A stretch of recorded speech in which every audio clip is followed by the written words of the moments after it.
तो दोस्तों ward wizard ने अपने क्वार्टर वन के नंबर को डिस्क्लोज कर दिया है। तो चलिए देखते हैं क्या है क्वार्टर वन के नंबर्स के अंदर डाटा लाक्स में। मैं आपको क्रोज में बता रहा हूँ।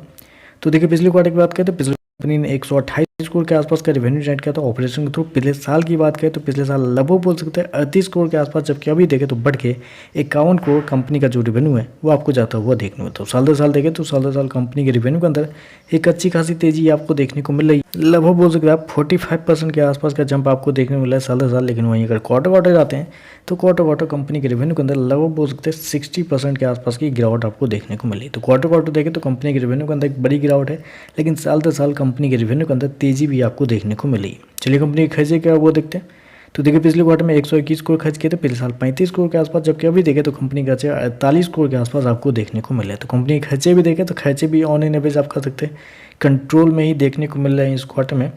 चलिए कंपनी का नेट प्रॉफिट क्या निकलता है वो देखते हैं। तो देखिए पिछले क्वार्टर की बात करें तो पिछले क्वार्टर में 4 करोड़ के आसपास का प्रॉफिट था, पिछले साल 1.5 करोड़ के आसपास, जबकि अभी देखें तो बढ़ के 2.3 करोड़ कंपनी का जो प्रॉफिट है वो आपको जाता हुआ देखने को मिल रहा है। तो साल दर साल देखें तो साल दर साल कंपनी के प्रॉफिट के अंदर लगभग बोल सकते हैं 50% के आसपास की तेजी आपको देखने को मिल रही है। वहीं अगर क्वार्टर क्वार्टर जाते हैं तो क्वार्टर क्वार्टर कंपनी के प्रॉफिट के अंदर एक गिरावट भी आपको देखने को मिल रही है। लगभग बोल सकते हैं 40% के आसपास की गिरावट है क्वार्टरली बेसिस पे। तो ओवरऑल अगर पहले ईपीएस देख लेते हैं तो देखिए पिछले क्वार्टर में कंपनी का ईपीएस 16 पैसे के आसपास था, पिछले साल 6 पैसे का, अभी देखें तो 9 पैसे के आसपास आपको देखने को मिल रहा है। तो ओवरऑल अगर नंबर को मैं समराइज करूं तो देखिए साल दर साल कंपनी के नंबर अच्छे देखने को मिल रहे हैं। कंपनी के रेवेन्यू प्रॉफिट दोनों आपको बढ़ता हुआ देखने मिला है। क्वार्टरली बेसिस पे कंपनी के नंबर कमजोर है।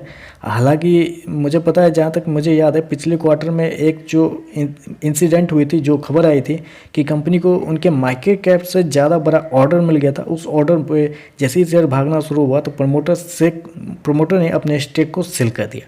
तो इस खबर की वजह से बहुत सारे लोग शायद इस शेयर के अंदर फंसे भी होंगे, जो मुझे जहाँ तक याद है।